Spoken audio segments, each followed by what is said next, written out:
Bonjour, c'est Macadébaran de la Gazette de Rennes-le-Château. Je suis avec Christian Doumergue et nous sommes au Jardin de Marie à Rennes-le-Château. Bonjour à toi. Bonjour Mike. Tu étais là il n'y a pas longtemps sur la chaîne aussi également, ouais. Toujours. On se voit très souvent. Alors aujourd'hui on va parler du Héron du Val d'Or, donc un thème qui t'est très cher, parce que aujourd'hui d'ailleurs, bon là tu fais une conférence sur Marie-Madeleine, mais tu vas faire une conférence donc le 22 août. 22 août, voilà. Donc à Rennes-le-Château, salle Capitelle, et c'est des cycles de conférences organisés par Jean-Patrick Portal. Et la mairie. Voilà, et la mairie. Alors, on va parler donc aujourd'hui du Héron de Val d'Or. Comment tu es arrivé à t'intéresser à ce héron, on va dire, et toute la région de Paray-le-Monial, et toute cette thématique en fait du Héron du Val d'Or, qui au départ c'est un lieu de culte juridique déjà, au tout départ. Oui, alors en fait c'est parti de l'affaire de Rennes-le-Château. Hein. Rennes-le-Château c'est vraiment la porte du mystère, et plus précisément des textes de Pierre Plantard, puisque dans un de ses textes notamment, il fait une allusion très très discrète au Héron du Val d'Or. Et ce nom, il y a des noms qui résonnent comme ça, ce nom m'a tilté et je me suis posé la question de quoi s'agit-il exactement. Donc c'est à partir de là que j'ai commencé à faire des recherches sur le Héron, des recherches dans un premier temps bibliographiques, et puis je suis allé sur place et là c'est un lieu qui est tellement étonnant qu'on peut être que happé par ce mystère-là, puisque donc le Héron du Val d'Or, c'est une institution religieuse qui a été créée à toute fin 19e, début 20e par un baron fortuné, le baron de Sarachaga, et un père jésuite, le père Brevon. Tous deux ont créé cette institution, sachant que Sarachaga est vraiment le maître d'œuvre du Héron et de sa pensée. Et c'est quelque chose de très étonnant puisqu'on est dans un organisme qui se fait reconnaître officiellement par l'Église, par le pape, donc il y a une approbation pontificale, mais à côté de ça, c'est une institution qui semble sortir carrément des sentiers battus du catholicisme, puisqu'il y a une dimension juridique. Le Héron se revendique clairement comme un collège juridique, et le thème du Héron, c'est évidemment la tradition primordiale, donc cette pensée qui était centrale chez Plantard aussi, à savoir qu'il y a eu une révélation en Atlantide, et donc cette révélation s'est par la suite perdue, a été portée par certaines cultures, certains cultes, les Égyptiens, les druides sur le sol gaulois qui ont perpétué le culte d'Isis, et donc ce baron a cherché toute sa vie en fait à retrouver des traces de cette tradition atlantéenne, y compris des dépôts archéologiques sur le sol français. Et thématique qui a été reprise par Paul Lecourt, donc Atlantis, puis plus tard donc Jacques Darès. Et puis thématique de Pierre Plantard, c'est un peu les Atlantes sont parmi nous. Oui, absolument, ils marchent parmi nous. Comme a pu suggérer Serge Lutin aussi. Oui. Mais alors effectivement, Paul Lecourt se pose en continuateur du Héron du Val d'Or, c'est-à-dire que à un moment donné, il va à Paray-le-Monial, il est orienté évidemment pour aller là-bas, il cherche des réponses. Et il fait le tour de la ville et puis bon, il ne trouve pas de réponse, sauf qu'à un moment donné il se retrouve à table avec une vieille femme, en l'occurrence Jeanne Lépine-Autelin, qui est l'héritière en fait du baron de Sarachaga, et qui va l'initier au mystère du Héron, l'initier en tout cas partiellement, puisqu'en fait Jeanne Lépine va mourir avant d'avoir pu ouvrir les portes du mystère à Paul Lecourt, donc il va rester sur le seuil, mais Paul Lecourt va néanmoins avoir suffisamment capté de choses pour être le continuateur à travers Atlantis du Héron du Val d'Or. Et ça, Plantard l'avait très bien compris, et Plantard s'inscrit lui-même dans cette continuité-là. Il se place sous la tutelle et à l'ombre de Paul Lecourt, très clairement, notamment quand il structure le mythe de Rennes-le-Château. Donc c'est pour ça que c'est un sujet aussi fondamental pour éclairer le mystère de Rennes. Et oui. Alors, elle a été fondée en 1873 et s'est terminée en 1926. Oui, alors, et ça se termine en plusieurs étapes. Peut-être qu'elle va renaître aussi. Certains veulent la faire renaître. On en reparlera peut-être, mais oui, ça se termine, mais ça s'est même terminé un petit peu avant, en fait, puisque quand on voit Jeanne Lépine dans les années où elle côtoie Paul Lecourt, d'autres ont pris la tête du Héron, Sarachaga n'est plus là, et pour elle, le Héron, c'était Sarachaga, clairement. donc là, je m'apprête à publier les correspondances entre Jeanne Lépine et Paul Lecourt, et c'est quelque chose qu'on voit très bien dans ces lettres-là. C'est-à-dire que Jeanne Lépine ne cautionne pas la direction qu'a pris l'institution après la disparition de Sarah Chaga. On est vers quelque chose qui va gommer le caractère un peu ésotérique. Et puis, voilà, même la gestion du lieu ne lui plaît pas. Il y a plein de choses qui ressortent dans ces lettres à ce sujet-là.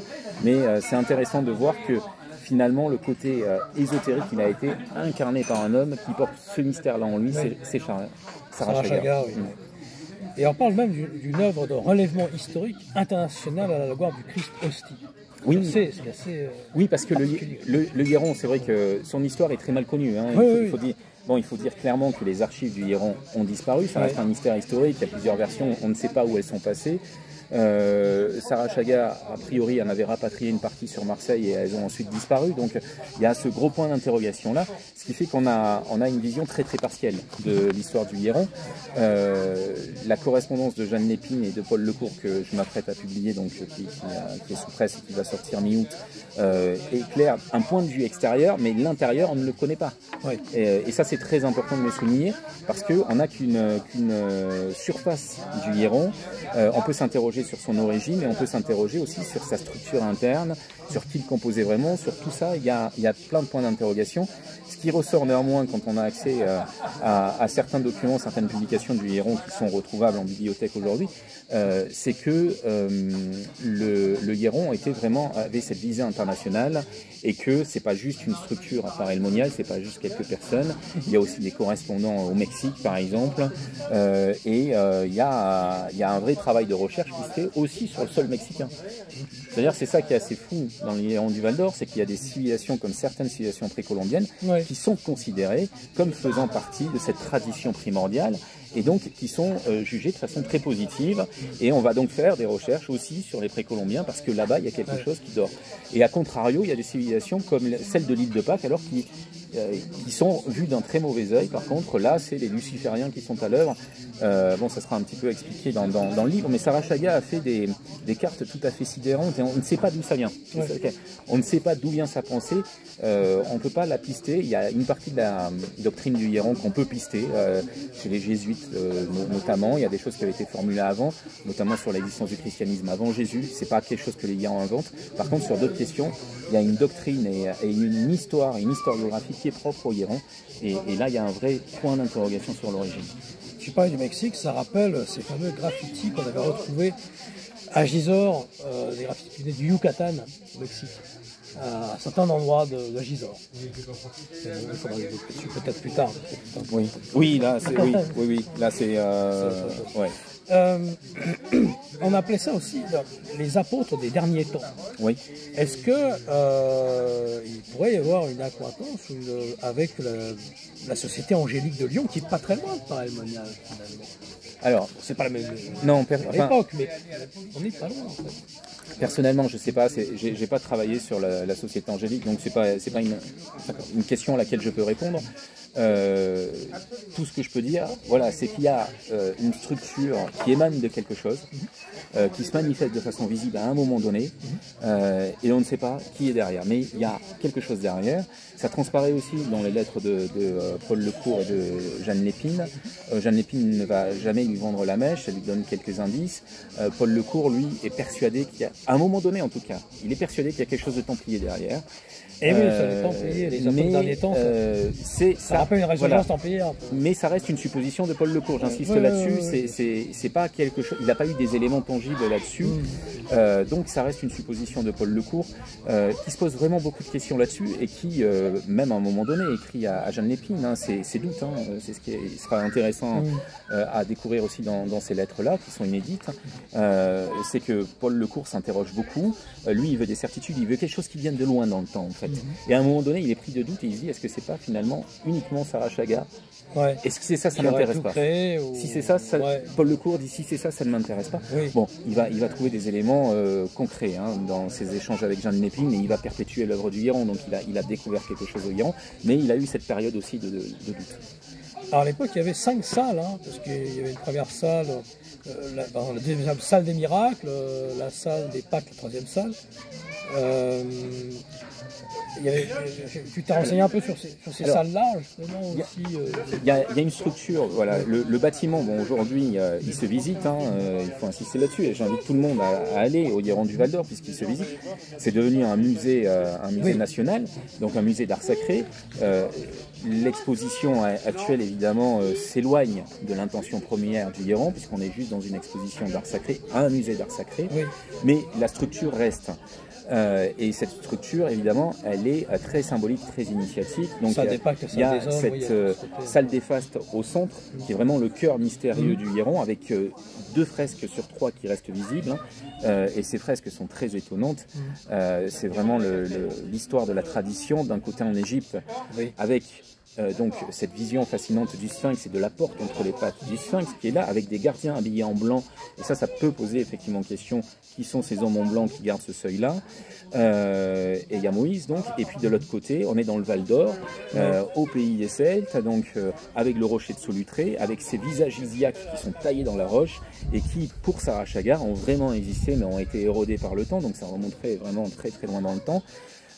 Ces fresques-là, dessinées par Hugo d'Alési, et dans mon livre Apparaître, j'attire l'attention aussi sur le parcours d'Hugo d'Alési. C'est pas anodin que ce soit Hugo d'Alési qui a réalisé ces fresques-là, puisque en fait il est connu pour être affichiste, hein, donc c'est lui qui a réalisé beaucoup de publicités pour les chemins de fer français, mais il a commencé dans l'art en tant que médium. Il a appris à dessiner en tant que médium, donc quand on sait ça, sa femme était médium aussi, c'est pas anodin au niveau de la réalisation des fresques du Hieron. Et ensuite, il y a la fameuse 3e fresque, la Reine de Saba, qui a été occultée, qui est toujours occultée aujourd'hui. Et quand on voit que dans les 2 autres, c'est le détail qui nous éclaire, on peut se poser la question de savoir pourquoi celle-ci est toujours occultée. Et puis, dans le livre, il y a d'autres éléments, même sur l'architecture extérieure du Hieron, qui sont extrêmement troublants. Et là, on est vraiment dans l'ésotérisme, mais c'est un lieu comme Rennes-le-Château, il faut y aller, il faut y retourner. Et c'est vrai que lors de ma dernière visite en compagnie de ma femme Kaïda et d'un petit groupe d'amis, on s'est rendu compte sur l'architecture extérieure qu'il y avait là aussi des éléments symboliques très forts qui étaient là sous nos yeux, et c'est en faisant des photos avec un téléobjectif qu'on s'est dit mince, mais et puis il faut le dire, hein, nous on essayait de déchiffrer une inscription et c'est Kaïda qui a réussi à la lire alors qu'on tâtonnait, mais voilà. Et le Hieron aussi a construit tout un mythe avec cette fameuse langue primitive ou la langue adamique. Oui. Alors il y a tout un penchant de recherche linguistique, hein. La langue adamite, effectivement, ils ont travaillé sur... Qui se rapproche de la VLC, avec la langue punique, la langue... Voilà, oui, alors... C'est sans doute là aussi. Avec la Béboudé, ouais. Voilà, c'est ça. C'est-à-dire qu'il y a plein de recherches linguistiques, hein, de la part du Hieron. Ils ont vraiment travaillé là-dessus, sur des idéogrammes berbères aussi. Enfin, c'est très intéressant. Donc, ils recherchent effectivement une langue primitive. Quand on lit les textes du Hieron, les textes qui ont été publiés, hein, c'est très proche de la pensée de Boudet, à la fois sur le plan de la linguistique, de la recherche de la langue originelle, et à la fois sur le temple celtique. Parce que c'est clairement écrit, nous sommes un temple celtique. Hein, donc il y a une connexion plantardienne qu'on a évoquée, mais je pense que la connexion plus ancienne, quand on va plus profondément dans les strates du mystère de Rennes, c'est Boudet. Boudet correspond très exactement, d'un point de vue intellectuel, du point de vue de ses recherches, à ce qui se passait au Hieron, à ce qu'on espérait trouver au Hieron. Donc là, il y a une vraie interrogation. On n'a absolument aucune preuve, mais bon, comme je l'ai dit, les archives actuellement, on ne sait pas où elles sont. Personne n'y a accès, mais peut-être qu'un jour on retrouvera quelque chose, et peut-être que ce jour-là, on pourra effectivement établir de façon certaine que Boudet était affilié au Hieron. Ce qui est certain, c'est que, là je suis un bond dans le temps, mais Plantard arrive ici par l'intermédiaire de Boudet, puisqu'en fait toutes ses premières références, sous couvert de parler de Rennes-le-Château, il parle de Rennes-les-Bains, alors qu'à l'époque, Rennes-les-Bains, personne ne connaît l'histoire de l'abbé Boudet. Oui, bien sûr. Voilà. Donc Plantard a des informations à l'origine qui ne concernent pas Rennes-le-Château, mais qui concernent Rennes-les-Bains. Comment a-t-il eu ces informations ? On peut se poser la question, est-ce qu'il n'a pas hérité de documents, d'éléments, ou est-ce qu'on ne l'a pas téléguidé en connexion? Il a pu être instrumentalisé. Je pense que c'est un homme de paille, hein, Plantard a eu ses hommes de paille, mais lui-même est un homme de paille, et il a pu être instrumentalisé ou guidé par des personnes qui étaient en relation avec cette entité qui à un moment donné a été le Hieron du Val d'Or. Voilà. et qui aurait donné comme des il aurait pu éléments. être attaqué par la loge Mirabeau, enfin, ça serait plus complexe. Les loges à Lyon, Oui, mais enfin, la filiation lyonnaise en fait. Alors, une chose intéressante, c'est que le Hiéron, enfin ceux qui ont créé cela, ils pensaient que le grec en fait venait du monde celte. Et ça rappelle un peu certains travaux qui avaient été faits par le GRES ou le groupement de recherche de européenne, où ils ont repris un peu cette notion-là, qu'en fait, pour eux, le grec viendrait du nom celte avant. oui, mais parce C'est un peu du révisionnisme de l'histoire, pour le coup. oui, oui, mais après, voilà, le Hiéron a un des principes du Hiéron en fait. C'est d'opposer à la science matérialiste, donc à l'histoire matérialiste, une science et une histoire spirituelle et catholique et religieuse. Donc ça, c'est pas le propre du Hiéron, mais c'est vrai que c'est très affirmé par le Hiéron. Quand on lit les publications, toutes les recherches justement sur les préadamites, enfin sur tout ça, en fait c'est pour une chose, c'est contrer la théorie de l'évolution qui est en train de prendre le dessus. Et donc voilà, plutôt que de répondre de façon religieuse, de façon traditionnelle, on fait nous-mêmes, c'est le Hiéron qui affirme ça, des recherches historiques, scientifiques, et on démonte non par de la théologie, mais par une science religieuse, la science matérialiste. Et donc c'est pour ça qu'on va des fois à l'encontre de l'histoire, et ça touche absolument tout. Oui, en Allemagne aussi, il y a le mouvement de la réforme de la vie, il y avait tout le courant folklorique, tout ça aussi. En fait, ça s'est rendu dans plusieurs pays. Alors après, il y a des pensées d'un retour à la nature, de cela, contre la civilisation, contre le... Alors là, on est dans le romantisme et dans la réaction contre les Lumières et contre le monde industriel. Le romantisme et catholicisme, il y a des liens. Hein. Le romantisme allemand est très religieux, en fait. Hein. On a une vision assez lointaine de ce que c'est aujourd'hui, parce que le terme romantique a été galvaudé. Mais Friedrich est très religieux, et les Nazaréens, c'est une école de peinture allemande romantique, sont très religieux, c'est pour ça qu'ils s'appellent les Nazaréens d'ailleurs. Donc il y a cette volonté-là. Mais le Hiéron, ce qui est intéressant, c'est qu'il y a une multitude de champs d'études en fait. On parle de l'histoire, on parle de la science, on étudie les lignes telluriques aussi. Oui. Il y a toute une partie du Hiéron qui s'intéresse aussi au dolmen par exemple. Oui. Et ça c'est assez fascinant. J'en parlerai alors quand je vais faire ma conférence du 22 août, parce que voilà, l'approche des dolmens est tout à fait intéressante. Comme la Gillard. Et alors, c'est une version celtique du christianisme. Oui, absolument. Il y a des parallèles qu'on peut faire qui ne sont pas forcément directs, mais qu'on peut faire. Mais là, ce qui est intéressant dans les dolmens, c'est qu'on va chercher dans la forme des pierres, par exemple. Certains membres du Hiéron vont chercher dans la forme des pierres des choses qui pourraient préfigurer le christianisme, en fait. Oui. L'annoncer, donc la forme d'un agneau, par exemple. On va parler du menhir de Saint-Nectaire qui renfermerait cette forme de Saint-Nectaire dans le puits de Dôme. Et on va collecter aussi. Alors, Jeanne Lépine a fait tout un travail fascinant, hein, parce qu'on la connaît comme secrétaire, mais elle a écrit dans les publications du Hiéron, et elle a fait un travail assez extraordinaire aussi. Donc voilà, ça préfigure, moi ce qui me fascine dans le Hiéron, c'est qu'en fait, ça préfigure le nouvel âge, mais dans le bon sens du terme, hein, pas dans le sens actuel. Paul Lecourt n'est pas né de rien, il est né de ça, et beaucoup de domaines de recherche actuels en fait étaient là. D'ailleurs du Verseau, c'était là. C'était lui. C'était l'art du Verseau. Bien sûr, oui. Et il y avait une attente, hein, de toute façon, de cet ordre-là au sein du Hiéron, ça c'est certain. Et le Hiéron aussi, la France était le peuple élu pour le Christ, enfin par le Christ. Il y avait cette idée aussi que la France était la mission sacrée de la France. Oui, absolument. Oui, absolument. Oui, qu'on retrouve bien tout sûr. à fait, et qu'on retrouve finalement après, plus tard, avec le Préaction, la fleur de lys, ces choses-là. On retrouve. Oui. Finalement, il y a une corrélation. Et là, peut-être qu'il y a une résurgence du Hiéron.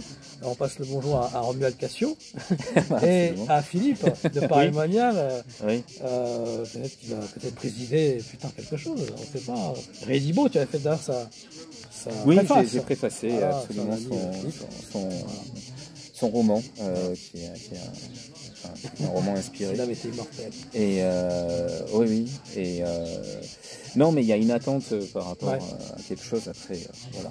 Sur une conclusion, quel est ton avis personnel ou ce que tu as appris du Hiéron du Val d'Or personnellement, ton approche personnelle est presque sentimentale par rapport à ce sujet. Ah ben, l'approche personnelle et sentimentale, ouais, c'est que ça me parle énormément, évidemment, parce qu'il y a cette quête de la tradition primordiale, et cette notion-là, elle me semble fondamentale aujourd'hui dans un monde sans transcendance. Et cette pensée du Hieron, autour de la tradition évidemment, parce que il y a d'autres aspects, mais autour de la tradition, elle me semble essentielle. Elle me semble essentielle, et puis voilà, relier ce qui est épars, en fait, rassembler les pierres éparses. Il y a pas mal de choses dans le Hieron, et le côté sentimental aussi, c'est que c'est un lieu qui existe, parce que le gros problème, j'allais dire, aujourd'hui, à l'heure d'Internet et des théories qui se diffusent à tout va, c'est que on part vite dans du délire interprétatif, on part vite dans des nouvelles croyances qui enferment, en fait. Et quand on est au Hieron, vraiment, quand on est dans cette salle des fastes et qu'on regarde ces fresques-là, c'est un des rares lieux où on se dit factuellement, ces gens-là nous ouvrent la porte d'un mystère. Voilà, parce que ça a vraiment existé. Ça a vraiment existé. Il n'y a aucun doute à avoir. C'est pas une interprétation, c'est pas un délire de gens qui ont trop lu du New Age. Non, c'est factuel, c'est réel. Et plus on creuse, en fait, plus on pénètre ce mystère. Et je crois que voilà, il y a un gros travail à faire. Alors il y a des travaux de recherche actuellement en cours, hein, d'autres auteurs que ceux qu'on connaît, et j'espère vraiment que dans les prochaines années, des documents vont ressortir, qu'on va approfondir cette recherche, qu'on va mieux cerner le baron de Sarachaga, parce que vraiment, il est la clé de ce mystère-là, je crois. Jeanne Lépine avait une dévotion, mais une vraie dévotion à son égard. Et puis, d'un point de vue sentimental aussi, il y a cette transmission du flambeau quelque part. Je crois que c'est important. Jeanne Lépine a transmis le flambeau à Paul Lecourt, et Paul Lecourt espérait transmettre aussi le flambeau. On porte le flambeau à notre tour, parce qu'il ne faut pas qu'il s'éteigne, ce flambeau-là. Il avait Jacques Darès. Et oui, Darès, oui, bien sûr. Et c'est important, voilà, ce relais, et les dernières lignes des correspondances là, que j'ai publiées sont importantes, parce qu'elles parlent de ça aussi. Et je crois qu'en toute humilité, c'est important que chacun d'entre nous ait cette notion de transmission d'une lumière qui doit passer de siècle en siècle comme ça, pour que le matérialisme et l'obscurité qui va avec ne prennent pas le pas sur le reste. Eh bien, merci beaucoup Christian pour cet entretien. Merci Mike. Je te dis à très bientôt. Ça marche, à bientôt.